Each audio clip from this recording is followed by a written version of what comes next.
चाह करके भी हो जाता है। जो व्यापार करने वाले लोग समझेंगे। 100 रुपया की आपने वस्तु लिया है, तो खरीदने वाला आया, आप दुकानदार हैं, तो देखिए भाई हम आपसे लाभ नहीं कराते, हमारे आदमी हैं, जो कि शुद्ध से झूठा बोल रहे हैं। आप हमारे आदमी हैं, हमने खरीदा था अपने आप में 125 का 150 का, लेकिन आपने में 100 का दे रहा। जब कुछ नहीं फायदा ले रहे तो अपने आप में कहते कुछ नहीं मिल रहा है आपसे, तो 150 पहले बताएंगे आपको दे रहा हूं मैं इससे। तो स्वाभाविक है कि बिजनेस में कुछ न कुछ है, कितना भी कोई हरिश्चंद्र की गद्दी पर बैठे बोल ही लेगा। व्यवहार में अभी आप लोग के पास उपकरण है मोबाइल, हम देखते रहते हैं, ट्रेन में जाते कभी जाते हैं, किसी व्यक्ति से अनुकूलता नहीं है, कहीं बोलने के लिए कोई आवश्यकता नहीं है, कोई फोन किया, रहने दीजिए मैं काम में हूं, जो कोई काम में नहीं है, रोड पर अपना वो घूम रहा है, फिर मैं काम में हूं। काम को मतलब कोई अपना हूं, मैं बाहर हूं। स्वाभाविक कि वो ये लहजा बन गया है बोलने के लिए। अब 24 घंटा में कितना झूठ बोला जा रहा है, ये तब समझ लीजिएगा। विषम परिस्थिति में बताया कि कहां झूठ बोलना चाहिए, इससे कोई अलग है क्या? अभी कोई अलग नहीं है, इससे कोई अलग नहीं है। आज के युग में जो भी मोबाइल का प्रयोग करता है, तो ये मत कहे कि हम 24 घंटा में 2-4-10 बार हमारा द्वारा झूठ नहीं बोला जाता, नहीं चाहते। स्वाभाविक तो हमारे द्वारा व्यवहार में, स्वभाव में, खेती करते हैं आप, खेती में खेत की रक्षा के लिए आपका किसी के अहित की भावना नहीं है। एक खेती करते समय आपने खेतों में अनेक प्रकार के छिड़काव किया, जीव जंतुओं की हिंसा हो गई, कुछ न कुछ तो दोष लगा है। हमारा उद्देश्य हिंसा में नहीं था, कब हिंसा किसी का करे, लेकिन हो गया। ऐसे जीवन में 24 घंटा में कुछ न कुछ हमारे द्वारा जो होते रहते हैं, उसके दोष के लिए, मार्जन के लिए कलियुग में एकमात्र कोई सरल और सहज उपाय वह है दान। दानम दुर्गति नाशनम। इसलिए दान होना ही चाहिए। दान से होता क्या है? भिक्षुक नैव भिक्षन्ति, आवाज उठाओ, भिक्षुक नैव भिक्षन्ति। भिक्षुक जो होता है केवल भीख नहीं मांगता है, याद रखिएगा।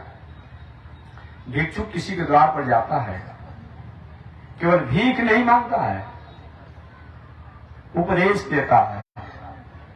दीयताम दीयताम दीयता, मानो हाथ को आगे फैलाते हुए कहता है कि देखो आपके समान हमारा और आपका भी शरीर है, हमारा भी हाथ है, आंख है, कान है, मुंह है, सब कुछ है। मैंने दिया नहीं था, इसका परिणाम है कि सुंदर शरीर होने के बाद भी आज मैं आपके सामने हाथ फैला रहा हूं। आप भी अगर नहीं ऐसा करेंगे तो आपको भी एक न एक दिन हाथ फैलाना पड़ेगा लोगों के सामने। ऐसा नौबत न आए, इसीलिए दान होना ही चाहिए।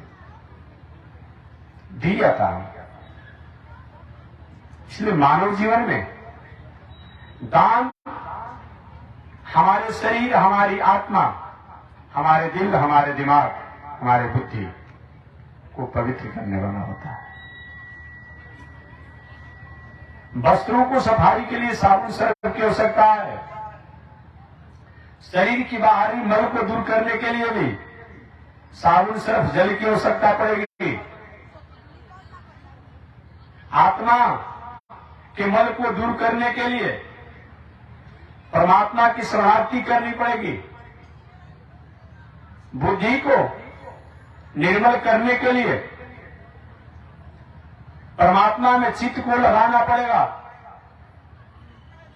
इंद्रियों के मल को दूर करने के लिए हमें दान से ही पवित्र करना पड़ेगा। इसीलिए मानव जीवन में दान होना चाहिए। यहां तक निवेदन किया गया है कि कलयुग में अल्प भी अगर दान किया जाता है तो सतयुग की तपस्या करने का, त्रेता युग के जग यज्ञ करने का, द्वापर युग के तीर्थ व्रत करके मंदिर बनाने का जो सुकृत होता है वो कलयुग में दान द्वारा हम प्राप्त करते हैं। परंतु दान सतपात्र को देना चाहिए। किसी को दान देने से अगर आपके दान की वस्तु का क्या उपयोग करता है इस पर अपने आप निर्भर करता है। पौराणिक कथा मैं सुना, एक बार एक वेश्या किसी वाटिका से, बगीचा से सुंदर पुष्पों को तोड़ करके ले जा रही थी। ले जा रही थी चुरा करके ही, बिना बागीचा के मालिक से पूछे ही ले जा रही थी, अपने बालों को श्रृंगार करने के लिए। दक्षिण भारत में माताएं जो होती है पुष्पों का श्रृंगार, बालों को पुष्पों के श्रृंगार से आभूषित करती है। ले जा रही थी सुगंधित पुष्पों में एक पुष्प संयोग से ले जाते समय एक मंदिर के द्वार से कुछ दूरी अलग पर गिर गया। पुजारी जी जो भी अपने आप में निकले मंदिर से, देखे अरे सुंदर पुष्प कितना गंध दे रहा है, मेरे भगवान के लिए अच्छा ही काम है, भगवान चढ़ाएंगे तो भगवान की प्रसन्नता होगी। पुजारी जी उस पुष्प को लाए और लेकर के उसको शुद्धि करके भगवान को चढ़ा दिए। समय से शरीर को त्यागने के बाद पुजारी जी उत्तम गति को प्राप्त किए, साथ ही साथ वेश्या भी उत्तम गति को प्राप्त किया। ऐसा क्यों? जमराज के दूध कुछ नहीं लगे। ऐसा क्यों हुआ कि इस वेश्या के द्वारा भले ही अनजान में पुष्प गिरा, इस पुष्प को पुजारी ने भगवान को चढ़ाया, अतः इसके द्वारा भी सुकृत और पूर्ण हो गया, अतः इसको भी उत्तम गति होगा। अनजान में भी हमारे द्वारा दान कोई हो जाता है अच्छे पात्र को, उसका हमें प्राप्त होता है, चाहे जान हो तभी प्राप्त होता है। इसीलिए दान का बहुत बड़ा महत्व है और सतपात्र का बहुत बड़ा महत्व है। कुपात्र को दान मत दीजिए, क्योंकि कुपात्र को दिया गया माने कि आपने किसी को दान दिया और उस दान की वस्तु धन संपत्ति को और किसी प्रकार के दुर्व्यसन में, दुर्गुण में कहीं उसको लगाया तो उसका तो जो होगा होगा, आपके धन द्वारा जो उसने कार्य किया आपको भी उसके निर्णय अनुसार प्राप्त होगा। इसीलिए सतपात्र को दान देना चाहिए। सतपात्र को दान देने से हमारे जीवन में उज्जवल भविष्य होता है। अब सतपात्र चाहे कोई भी हो, इसमें किसी प्रकार का मानक नहीं है। इसमें मानक नहीं है कि केवल अपने आप के विद्वानों को, ब्राह्मणों को ही अपने आप देना चाहिए। आप ब्राह्मण या विद्वान कहीं मार्गों से भटके हो तो नहीं, विचार करना चाहिए। और मैं क्या कहूंगा, विचार करना चाहिए। जो भी खान पान, रहन सहन, उठन बैठन, बोल चाल चल अगर विशुद्ध हो और उसके प्रति हमारे अपने आप में चाहे परिचय हो या ना हो, ऐसे को दान दिया जाता है तो दान बहुत दिनों तक अक्षय को प्राप्त करता है। इसलिए मानव जीवन में दान का बहुत बड़ा महत्व है। दानम दुर्गति नाशनम, दान से हमारा कुजुग जो है वह सुजुग में हो जाता है। आज जो कुछ भी जिसके पास है वो पहले का किया हुआ दान का ही परिणाम है। इसलिए कलियुग में सबसे श्रेष्ठ अगर मनुष्य का धर्म है वह दान है, और किसी प्रकार का धर्म हम कलियुग में सक्षम नहीं है करने में।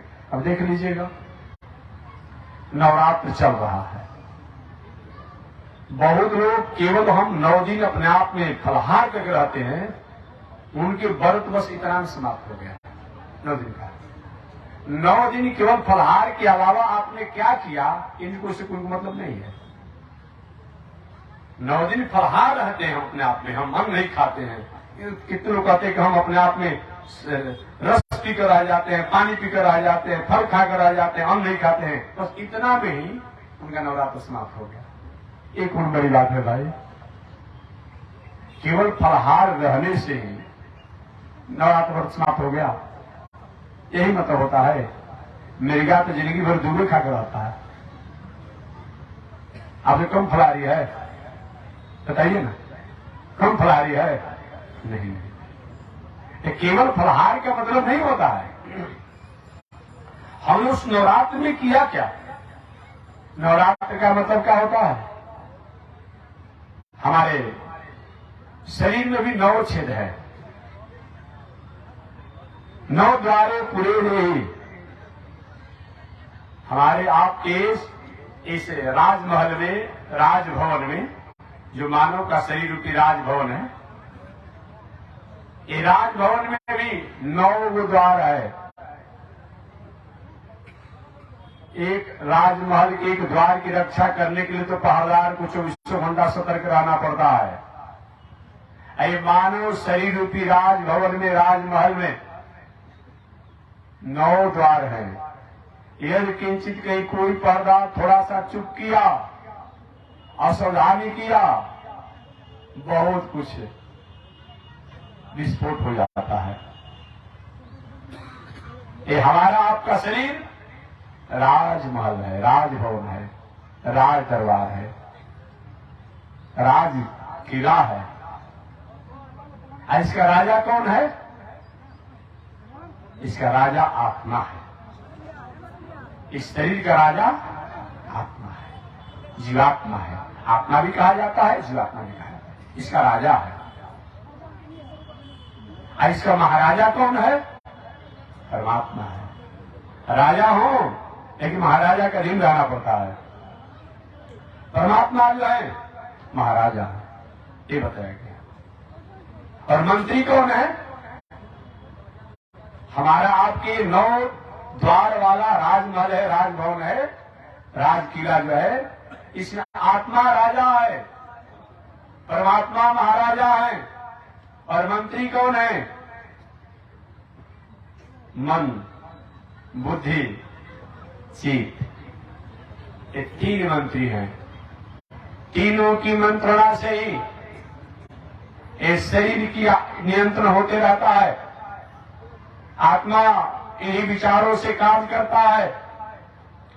अभी आप अपने घर पर होंगे, आत्मा सुन लिया होगा, जीवात्मा सुन लिया होगा। एक महात्मा जी आए हैं, 5 बजे से 6 बजे कथा सुनाते हैं। बुद्धि कहता है तो क्यों न नवरात्र का समय एक पंथ तो ही काम हो जाएगा, चलो। चित्त कहते कि चलने के तो चल सकते हैं, लेकिन और भी तो काम है। बुद्धि के कहने के बाद भी चित्त विचार करता है। मन कहता है कह रहे भाई काम तो होते रहेंगे, चलो। अब तीनों को जहां समन्वय हो जाता है बस काम बन जाता है। मन ने कहा ठीक है, चित्त ने कहा ठीक है, बुद्धि ने कहा ठीक है, तो वो काम बन जाता है। 3 मंत्रियों के वहां पर समर्थन होना चाहिए। ये हमारे शरीर में 3 मंत्री है, मन, बुद्धि, चित्त। ये तीनों मंत्री मंत्रणा देकर के और इस शरीर को चलाने का काम करते हैं। इसमें 9 द्वार कौन का है भाई? आपने मानस में पढ़ा होगा, मानसकार ने भी कहा, इंद्रिय द्वार जरोखा नाना। ये हमारी इंद्रियां जो है, इन इंद्रियों के द्वार पर एक दूसरा पहरेदार नहीं है, देवता ही पहरेदार है। मानस के अनुसार है इंद्रिय द्वार झरोखा नाना। ये इंद्रियों के द्वार पर, शरीर के द्वार पर, इस शरीर की राजमहल के द्वार पर देवता लोग पहरा देते हैं। जो जो जिस इंद्रियों के देवता हैं, लेकिन सबसे बड़ी इनकी विसंगति क्या है, इनमें त्रुटि क्या है? इनका स्वभाव क्या है?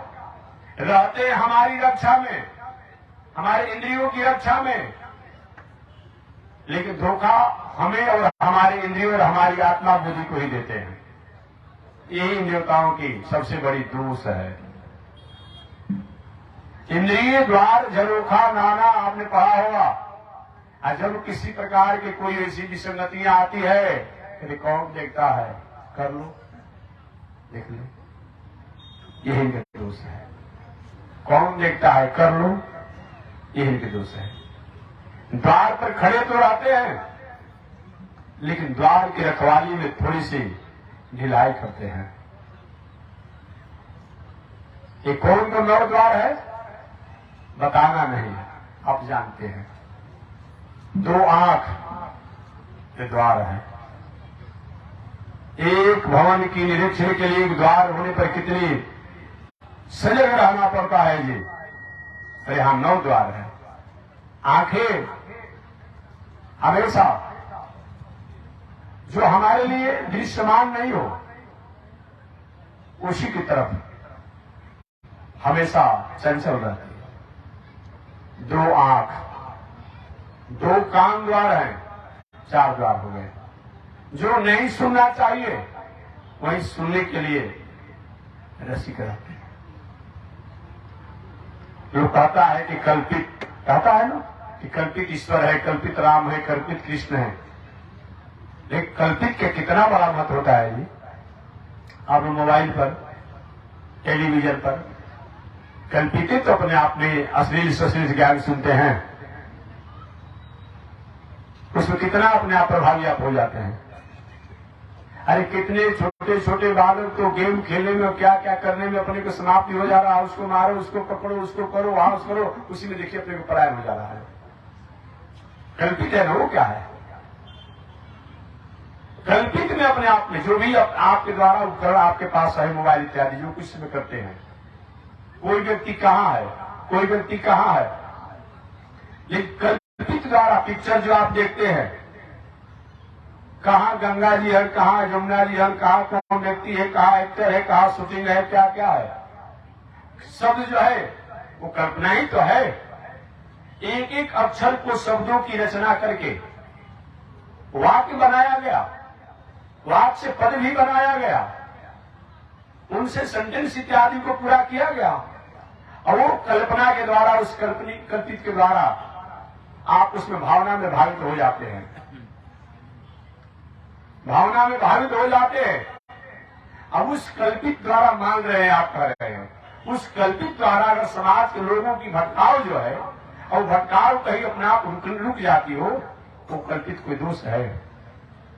एक कल्पित द्वारा समाज के लोग अंतिम भटकाव पर पहुंच जाते हैं, अश्लील, अमर्यादित अनेक प्रकार के दृश्यों को देकर के मोबाइल द्वारा, टेलीविजन, जो कुछ भी गायन द्वारा। एक कल्पित द्वारा अगर कहीं समाज का लोग कहीं गलत मुकामों पर पहुंचने वाला हो, जिसको सुन करके, जान करके, पढ़ करके कहता है कि रामचरितमानस, वाल्मीकि रामायण, भागवत इत्यादि जो भी शास्त्र ग्रंथ सब कल्पित है। लोग कुछ महानुभाव महापुरुषों का एक कथन है। ऐसे होने उनके बाद में मैं कहता हूं, जब किसी बात है नहीं, एक उनकी अगर ऐसी ही उनकी भावना है कि इस कल्पित और कल्पना से ही, और कल्पना से भी अगर मानव कहीं सत्य पथ, सत्य विचार और सत्य आचरण पर चलने को उसको प्रेरणा मिलता हो, तो क्या उस कल्पित को प्रत्यक्ष नहीं कहा जा सकता है?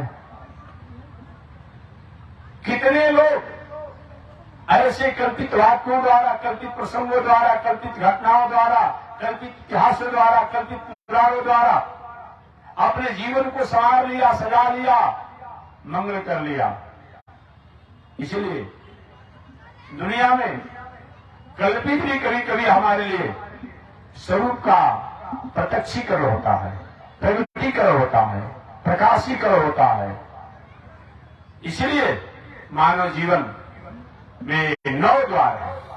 इन 9 द्वार में 2 आंख, 2 कान, 2 नाक के छिद्र, 6 द्वार हो गए।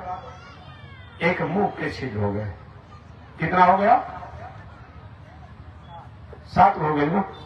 ठीक नहीं, गलती गिन रहे हैं। पुनः अपने आप के लिए 2 आंख, 2 कान, और 2 नाक गिना जाएगा, कि ना गिना जाएगा? एक गिना जाएगा ना। हाँ, गिन लेते हैं, गलती हो तो फिर सुधार कर लेंगे। 2 आंख, 2 कान, 2 नाक, 1 मुख। अलग नाक एक ही गिना जाएगा। तो जो कितना हुआ? 6 हुआ। ठीक, ऐसे 2 गिने तो 7 हो जाएगा। 7 हो जाएगा। एक है लवशंका मार्ग, एक पैखाना मार्ग। कितना हो गया? 9 हो गया। ये 9 द्वार हमारे आपके राजमहल में है। कितना है? 9 द्वार है। 2 आंख, 2 नाक, 2 कान, 1 मुख, 1 लवशंका मार्ग, 1 पैखाना मार्ग। ये दुनिया में जो कुछ भी उपद्रव इन्हीं इंद्रियों द्वारा हम करते हैं। क्या देखिएगा, आंख नहीं हो, वाणी नहीं हो, कान नहीं हो, हाथ अपने कार्यों करने में बहुत सक्षम नहीं हो पाता है, बुद्धि नहीं हो, मन नहीं हो, विवेक नहीं हो, चित्त नहीं हो, शरीर तो रहेगा, कुछ कर नहीं पाता। देखिए कभी कभी किसी का कहीं बुद्धि अपने आप में चित्त हो गया है, नष्ट हो गया है, खड़ा रहता है खड़े रहेगा, देखता है देखते रहेगा, सोया है सोए रहता है। ये 9 द्वार है। इन 9 द्वारों पर देवताओं की पहरा है। अलग अलग इंद्रियों पर अलग अलग देवता अपना पहरा देते हैं। पहरा देते हैं हमारे तरफ से, आप काम करते हैं विरोधियों का, काम करते हैं विरोधियों का और पहरा देते हैं हमारे लिए। ये मानस का ने इसको कहा है, इंद्रिय द्वार झरोखा नाना, उन्होंने कहा है। तो ये करते हैं। 2 ऐसा द्वार है जो इमरजेंसी है।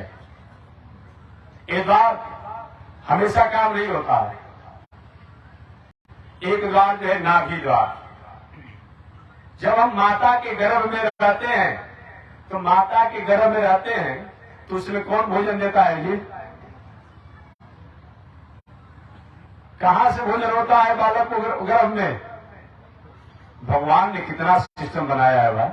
माता के गर्भ से और बालक के नाभि से, दोनों से अपने आप के भीतर से जो संबंध होता है, उसी से माता जो भी खाती हैं वो सब बालक को नाभि द्वारा मिलता है। मुझसे नहीं, नाभि जो नाल जिसको कहते हैं उसी से सब कुछ मिलता है।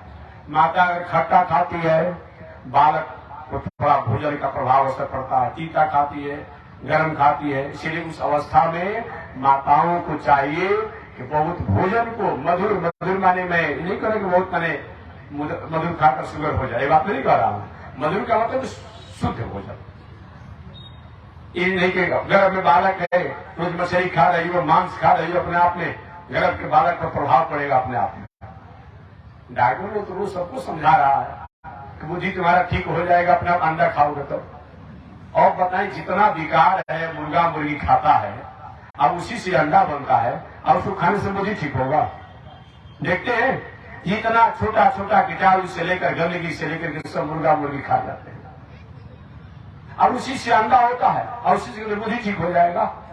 लोग शाकाहारी बना लिया है लोगों ने, न जाने क्या क्या शाकाहारी बनाएगा वो समझ में नहीं आता है। नहीं, इसलिए मधुर का मतलब क्या होता है? जिसमें बालक गर्भ में हो माताओं के, उससे माताओं को बहुत तीता नहीं खाना चाहिए, बहुत खट्टा नहीं खाना चाहिए, चटपट भोजन नहीं करना चाहिए, न तो गर्भ का बालक जो होता है उस पर बहुत बड़ा प्रभाव पड़ता है। याद रखिए, गर्भ के अब 6 महीना का बालक है, 1 महीना का बालक है और उसको शुगर रोग हो जा रहा है, ऐसा होना चाहिए? नहीं, उसमें कार्य यही होगा, हार्ट का रोगी हो जा रहा है। अब छोटा बालक पर सोच रहा है भाई, माता जी गर्भ अवस्था में गर्भ के बालक को धारण करते समय या पति पत्नी दोनों की संतान की मर्यादा के समय हृदय की धड़कन, कोई बहुत किसी बातों को सोचते होंगे, विचारते होंगे, दिल की धड़कन, दिल की अपने आप जो रफ्तार जो है अधिक होगा तो बालक पर वो आगे जाकर समय से वही होगा। कोई शुगर का रोगी पुरुष होगा, स्त्री होगा, बाद में संबंध से जो बालक होगा उस पर शुगर का प्रभाव होगा, बीपी का प्रभाव होगा।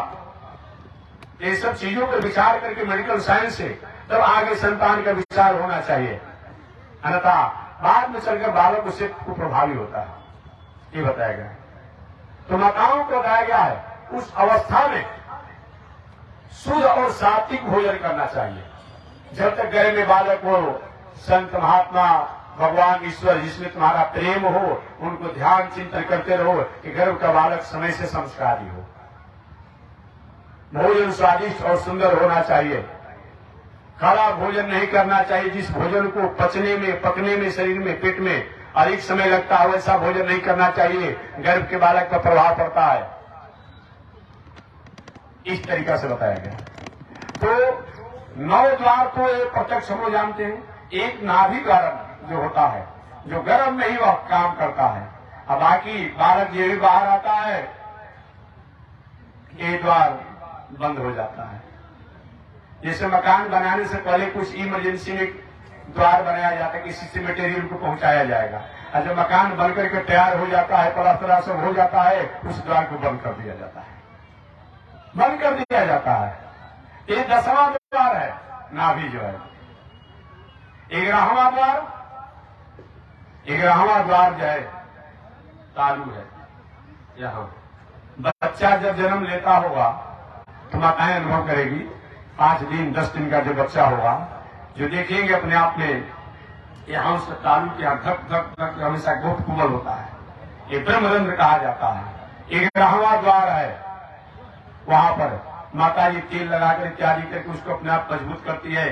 ये योगी साधक लोग योग साधना करके अपने प्राण को, जब इच्छा होती है कि अब शरीर से रहने की कोई आवश्यकता नहीं है, उम्र से योगी का कोई उम्र से मतलब नहीं होता है, याद रखिएगा। संत महात्मा योगी मनीषी कोई अपने उम्र से मतलब नहीं कि पूरी उम्र बिता कर कहीं जाएंगे, नहीं। अपने जीवन की दिनचर्या मान लीजिए हमारे दुनिया में रहने को कोई आवश्यकता नहीं है, तो अपने आप पे चाहे उम्र जैसा भी हो तो चले जाते हैं। योगी लोग जो साधना करते हुए, यहां आपने आदि शंकराचार्य जी का नाम सुना होगा। बहुत रामानुजाचार्य जी अपने 120 वर्ष की आयु को बिता कर चले गए। बहुत से संत महात्मा योगी लोग तो साधना करते समय अपने प्राण वायु को रोक करके, प्राण वायु को नाभि से ऊपर अपने आप उठाते हुए हृदय तक, हृदय से उठाकर कर्ण तक, कर्ण से उठा करके अपने आप में एक भ्रूमध्य तक, यहां से उठा करके यहां तालु तक ला करके और प्राण वायु को बाहर निकाल देते हैं। ये द्वार एक है। ये 2 द्वार जो है इमरजेंसी है। एक जो है प्राण को निकालना चाहता है तब, और दूसरा और दूसरी बात, मरते समय जब 100 लाश अपने आप चिता पर लकड़ी पर होता है तो किसी किसी को अंत में चटकता भी है अपने आप में, कुछ लोग तो इधर उधर चटक भी जाता है। ये 11 द्वार इस शरीर में है, जिसमें 9 द्वार जो है खुला है और 2 द्वार जो है उस समय से बंद और खुला रहता है। तो 9 द्वार खुले दे ही, इस 9 द्वार द्वारा हमारा और आपका शरीर है। इन 9 द्वारों द्वारा कुछ न कुछ हमारे के द्वारा होते रहता है, आपके द्वारा होते रहता है। जहां नहीं जाना चाहिए वहां पैर चला जाता है। जो चीज नहीं देखना चाहिए वो आंख देख ही लेती है। जो नहीं सुनना चाहिए कान सुन ही लेती है। जो नहीं सोना चाहिए नाक सुन ही लेती है। जो नहीं खाना चाहिए अपने आप को खा ही लेता है। एक बालक परसों दिन आए थे कि महात्मा जी हमने बहुत कुछ उल्टा पुल्टा खा लिया है, तो कैसे दोष जाएगा। तो हमने कहा ऐसा तो कोई उपाय हमारे पास रहेगा, तुम्हारे पेट में से बाहर निकाल देंगे। वो तो गलत पच करके खून बन गया होगा और कुछ बन गया होगा, तो कोई तो उपाय बता दीजिए। हमने कहा कि यही उपाय है कि अब जो बीत गई सो बात गई, अब आगे हमारे द्वारा कुछ नहीं होगा। अगर तुम्हारी श्रद्धा हो धर्म शास्त्रों में तो गाय पंचगव्य बनाकर गाय के और उसको पी लो अपने आप में, और आगे जीवन में ऐसा न होगा। पवित्र हो गया, पवित्र हो गया। देखिए एक बात और मैं व्यवहारिक कर दूं, हमारे समाज में कुछ ऐसे पूर्व काल में महानुभावों द्वारा जो कि थोड़ी सी अपनी विचारों पर, अपनी भावनाओं पर अधिक रहने के कारण उस पर स्थिर होने के कारण, उस पर कठोर रूप से खड़े होने के कारण हमारा ही परिवार, हमारा ही समाज, हमारे ही लोग, हमारा ही देश, हमारा ही राष्ट्र आज मानने को तैयार नहीं है कि हम अपने हैं। क्यों?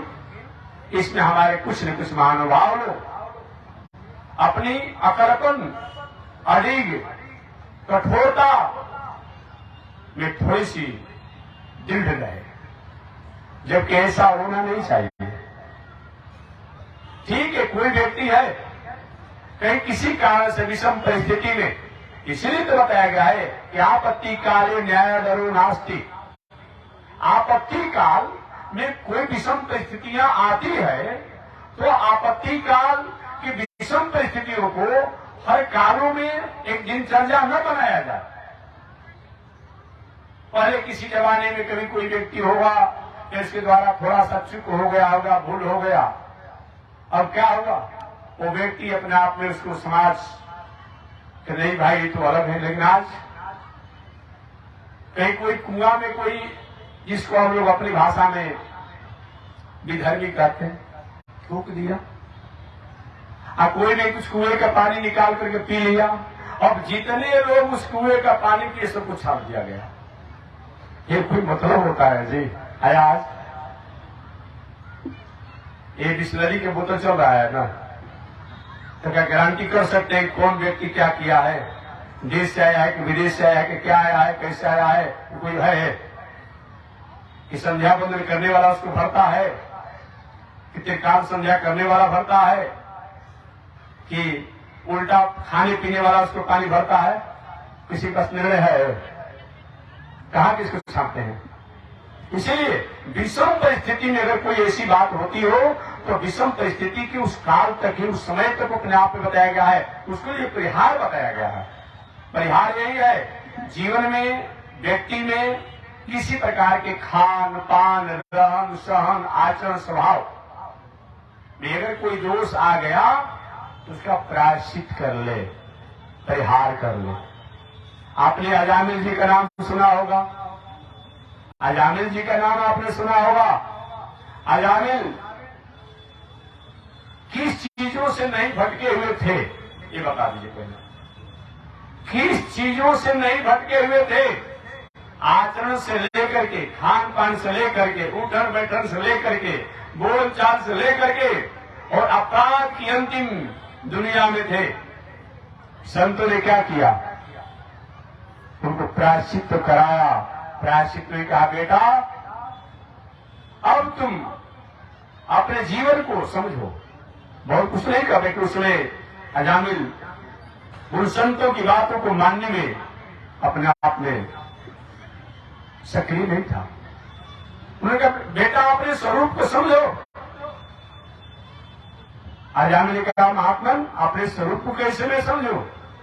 मैं सुनो, और तो तुम कुछ नहीं करोगे, लेकिन तुम्हारा पुत्र जो भविष्य में होने वाला है उसका नारायण नाम रखना। और देखिए, नारायण नाम उसके पुत्र को रखवा करके अब महात्मा ने प्रायश्चित बता दिया और कुछ नहीं किया। जानते थे कहेंगे कि अपने आप में हनुमान चालीसा का पाठ करो, तो कहेंगे नहीं महाराज हम तो लंका चालीसा का पाठ करेंगे। नहीं करता वो, नहीं करता जामुन उस समय। वो कहते कि अपने आप में गंगा जमुना सरस्वती में स्नान करो, तो कहते गंगा जमुना सरस्वती में हम तो सरावे में स्नान करेंगे। मानता हो? नहीं मानता। तो महात्माओं ने क्या किया? कहा, बेटा तुम जैसे मैंने अपने स्वरूप को पहचान करके आज आनंद में हूं, तुम अपने स्वरूप को पहचानो। बाबा कैसे स्वरूप की पहचान हो गई? उन महात्माओं ने कहा, तुम्हारा पुत्र जो होने वाला है उस पुत्र का नाम तुम नारायण रख दो, और नारायण रखने का परिणाम होगा एक दिन तुम अपने स्वरूप को पहचानने में सक्षम हो जाओगे। कितना सहज प्रायश्चित बता दिया गया जी। इसलिए मेरा आग्रह होता है माताओं से, लोगों से, कि बच्चों को अच्छा नाम रखिए। कभी कभी उस नामों को लेने का भी फल होगा। एक ने दिन कहीं दिल दिमाग बुद्धि कहीं भटकाव होगा, एक दिन पवित्र मार्गों में चला जाएगा। इसलिए मानव जीवन में इसका बहुत बड़ा महत्व है।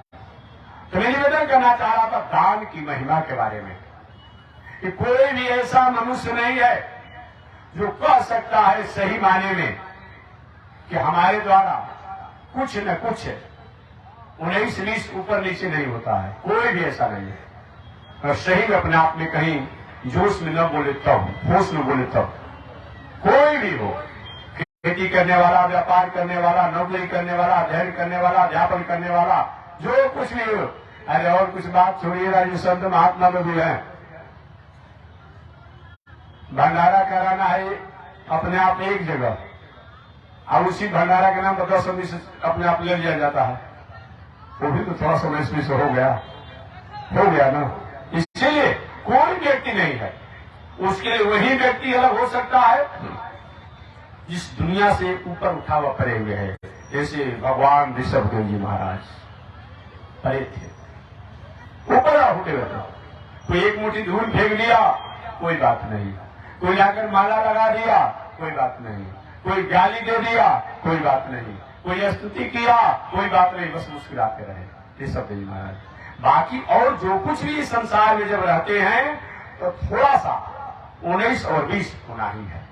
इसलिए इन सभी के मार्जन के लिए एकमात्र कलयुग बताया गया है कि कलयुग में दान सबसे श्रेष्ठ बताया गया हो। दान जो है, दानम दुर्गति नाशनम, दान से हमारे जान अनजान में कुछ जो भी जो है उसका विनाश होता है और सतपथ सतमार्ग और मंगल के हम अधिकारी होते हैं। अतः मानव जीवन में दान होना चाहिए। दान का बहुत बड़ा महत्व है। तो धर्म के 8 जो खंभे हैं, उन 8 खंभों में सबसे प्रथम कौन है? यज्ञ, दूसरा अध्ययन, तीसरा दान। यज्ञ, अध्ययन, दान, और चौथा है तप। तपस्वी जीवन होना चाहिए। तपस्या का मतलब क्या होता है? पढ़ना भी तप है। तप का मतलब क्या होता है? तप माने नहीं कि अपने आप पढ़ने का समय है और आप प्राणायाम सीख रहे हैं, अनुलोम विलोम कर रहे हैं। नहीं, विद्यार्थियों को पढ़ना तप है, गृहस्थ को खेती व्यापार नौकरी करना तप है। जो जिसका जहां मर्यादा हो उस मर्यादा को ईमानदारी पूर्वक करना ही तप है। जो जिसकी जिम्मेदारी हो उस जिम्मेदारी को निभाना मर्यादापूर्ण, उसका नाम क्या है? तप है। इस तरीका से ऐसा अगर हम करते हैं, कहीं महात्मा जी आप अपने आप खींच कर रहे हैं कि कहीं लिखा हुआ है, आप जो तप का व्याख्या जो कर रहे हैं कि अपने बुद्धि द्वारा खींच कर रहे हैं कि कहीं शास्त्रों का कोई उदाहरण भी आपके पास है। भगवान श्री कृष्ण अर्जुन से कहे, अर्जुन तुम जोगी हो। अर्जुन हाथ जोड़ दिए, प्रभु तुम नरक मत डालिए, हमको बेइज्जत मत कीजिए। मैं जोगी नहीं हूं, मैं बाल बच्चेदार हूं, मेरी पत्नी मेरे पास है, मेरे बेटे मेरे पास है, मेरे भाई परिवार सब है, हम जोगी नहीं हूं। भगवान जोगी तो कह ही रहे थे, जोगी की बात नहीं, जोगी नहीं हो तुम सन्यासी भी हो। अर्जुन हाथ जोड़े, प्रभु क्या कर रहे हैं? एक बार तो आपके लीला में हमने सन्यासी का वेश बनाया था, हम सन्यासी नहीं थे। सन्यासी का हमने वेश बनाया था, सन्यासी हम नहीं थे, वो भी आपकी आज्ञा से मैंने बनाया था। भगवान ने कहा तुम जोगी हो, तुम सन्यासी हो, तुम तपस्वी हो। क्योंकि प्रभु इसका मतलब क्या होता है? भगवान ने कहा अर्जुन जोगी का मतलब क्या होता है? काम करते रहो, नाम जपते रहो, पाप की वासनाओं से बचते रहो, कृष्ण गोविंद गोपाल गाते चलो, मन को विषयों के विग से हटाते चलो, यही तो योग है। अब इससे सहज भाषा क्या हो सकती है? अगर पातंजल योग की बात हम करेंगे, पातंजल योग के अनुसार तो चित्त वृत्ति निरोधक योग, पातंजल योग दर्शन के अनुसार क्या चीज? चित्त वृत्ति निरोधक योग। हमारी चित्त की चंचलता जो है, चित्त का जो भटकाव जो है, इसकी निरोध करना, इसको संयम करना, इसको रोकना, इसी का नाम योग है। इसके लिए चाहे जप कीजिएगा, तीर्थ कीजिएगा, मंदिर में जाइएगा, स्तुति कीजिए, सब कुछ करने के बाद चित्त की चंचलता ठीक नहीं है तो कुछ भी करने का कोई मतलब नहीं है। तो चित्त वृत्ति निरोधा योग, इसका नाम योग है। दूसरे शब्दों में योग की मतलब क्या होता है? 2 + 2 का योग क्या होता है? 4। यह आत्मा, ये मन, बुद्धि, चित्त, अहंकार, इन चारों के संरक्षण में अपने आप में रहता है। आत्मा संवर्धन में रहता है। ऐसे मन, बुद्धि, चित्त, अहंकार, अहंकार मतलब वो अहंकार है जो अहंकार का आप समझते हैं, ये तामसी अहंकार से हमारा आपका शरीर भी सृष्टि के प्रारंभ में बनता है। तो मन, बुद्धि, चित्त, अहंकार, अहंकार करना दोष है, लेकिन सभी अहंकार दोष नहीं है।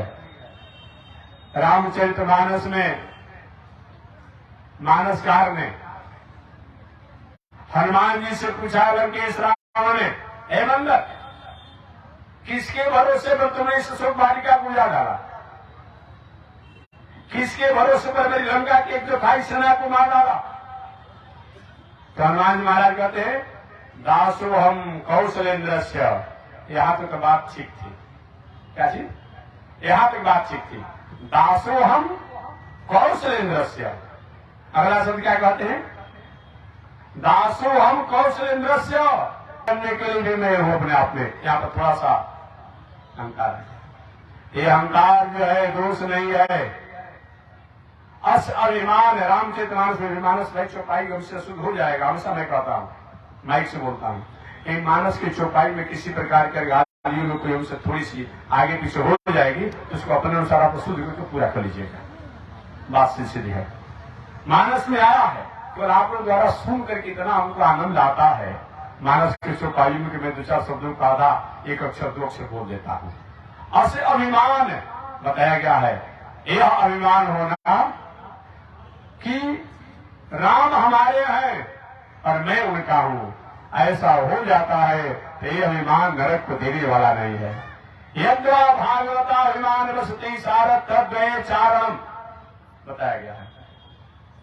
तब दास सुखैक संगीनाम भवनेश्वर सुखगीत जन्मने इतरावसतेश मासुभूदपि में जन्म चतुर्मुखात्मा। ये तो ऐसा अभिमान हुआ, हम भगवान के हैं, भगवान हमारे हैं, धर्म हमारा है, हम धर्म के हैं, हम संस्कृति के लिए, संस्कृति हमारा है। ऐसा अपने आप का अभिमान हो, यह अभिमान अपने आप में अहंकार नहीं है। सभी अहंकार अहंकार नहीं है। इसको कहते अहंकार ही तो दोष है नहीं। सभी अहंकार अहंकार नहीं है। भगवान हमारे हैं, धर्म हमारा है, ईश्वर हमारे हैं, हम उनके हैं, ऐसा हो जाए कि अहंकार ही उसको उद्धार करने वाला हो जाता है। ये नहीं हो पाता है। बेटा हमारा है, घर हमारा है, दलान हमारा है, धन हमारा है, हम मंदिर, ये नहीं हो पाता। भगवान, ये नहीं हो पाता है। ये क्यों होना चाहिए? इसलिए सभी अहंकार अपने आप को दुरुस्त करने वाला नहीं है। चलिए मैं प्रसंग बस अल्प समय में निवेदन करूंगा। तो मैं निवेदन करना चाह रहा था, इसलिए जो का मतलब 2 + 2 4 होता है। आत्मा केवल आत्मा से नहीं होगा, आत्मा से केवल नहीं होगा। आत्मा, मन, बुद्धि, चित्त और अहंकार, नहीं कुछ भी होगा, लेकिन परमात्मा ईश्वर से अलग कोई हमारा ध्येय और के नहीं होगा। ऐसे चारों के समन्वय होकर के परमात्मा में जोग करना, विलय करना, लय करना, स्थापित हो जाना, इसके नाम का है योग है। चित्त वृत्ति निरोधा योग, ये बताया गया है। और योग का मतलब क्या होता है सामान्य भाषा में? जो भी दुनिया में अच्छे संदेश आचरण कर्म है, उनसे अपने दिल को, दिमाग को, मन को, बुद्धि को, इंद्रियों को जोड़ लेना, उसी का नाम क्या है? योग है। अगला योग का अर्थ क्या होता है? पैर अच्छे जगहों पर जाना योग है। प्रणम्यों के प्रति आदर की भावना रखना योग है। नेत्रों द्वारा दृश्यमान दृश्यों को देखना योग है। कानों द्वारा सुनने योग्य शब्दों को सुनना योग है। मस्तक को जहां झुकना चाहिए वहां झुक जाना योग है। वाणी द्वारा उन शब्दों को अभिव्यक्त करना जिससे अपने आप समाज राष्ट्र की कहीं अपने आप संस्कृति और समाज राष्ट्र में कहीं अपने आप में समन्वय होता हो, शांति होती हो, वह योग है। माने हमारे शरीर के इंद्रियों के जो गुण हैं, इंद्रियों के जो स्वभाव है, इंद्रियों के जो व्यवहार है, वह जो परमार्थ के रूप में हो, उपकार के रूप में हो, परोपकार के रूप में हो, उसका नाम योग है। और सामान्य भाषा तो मैंने बता ही दिया, मैंने सामान्य भाषा में तो योग के बारे में बता दिया। इस तरीका से अपने आप में बताया गया है कि हम अपने को करें तो इज्जा, अध्ययन, दानानि, तप की मैं व्याख्या कर रहा था। तो तप माने केवल जितना तप आज जानते हैं वही तप नहीं। तप का मतलब कि हम अपने शरीर को, अपने इंद्रियों को, तप माने इतना ही नहीं बल्कि और मैं बता दूं, धन जो है उस धन को अच्छा सदुपयोग करना, बल का सदुपयोग करना, बुद्धि का सदुपयोग करना, ये सभी योग्य है, ये भी तपे है। ये सब तप है अपने आप में। ये सब धर्म के चार खंभ में एक तरफ है, यज्ञ, अध्ययन, दान और तप। और चार और धर्म के खंभा हैं, धृति, क्षमा, संतोष, अलोभ। धैर्यवान जीवन होना चाहिए, धैर्यमय जीवन होना चाहिए, क्षमामय जीवन होना चाहिए, संतोषमय जीवन होना चाहिए और अलोभमय जीवन होना चाहिए। यह 8 वो धर्म के खंभा है। इन 8 धर्म के खंभों का अगर हम सहारा लेते हैं, इस संसार में कल्याण को प्राप्त करके और शरीर त्यागने के बाद भगवान की कृपा के अधिकारी होते हैं। बस इसी के साथ मैं अपने वाणी को विराम दे रहा हूं। आगे भगवान की जैसी कृपा। श्रीमन नारायण लक्ष्मी नारायण, श्रीमन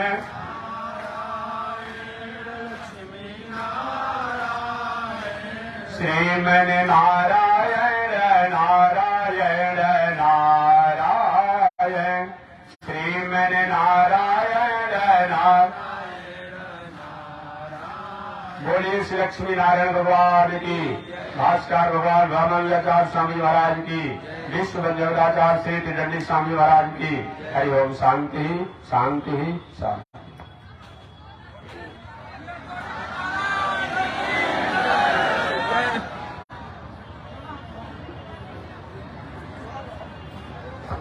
ओम चंद्रमा मनसो जात चक्षो सूर्यो अजायत, श्रोत्राद्वायु सब्राण समुगादविरजायत, स्त्री सते लक्ष्मी सवत्र्या बहोरात्रे, पार्श्वे नक्षत्राणि रूपमस्मिनो व्यातम्, ईशनिखारामो मयि धार, सर्वलोकं मयि धार। श्री लक्ष्मी नारायण भगवान की, भास्कर भगवान ब्रह्मंगाचार्य स्वामी महाराज की, विश्व बंजगाचार्य श्री त्रिदंडी स्वामी महाराज की।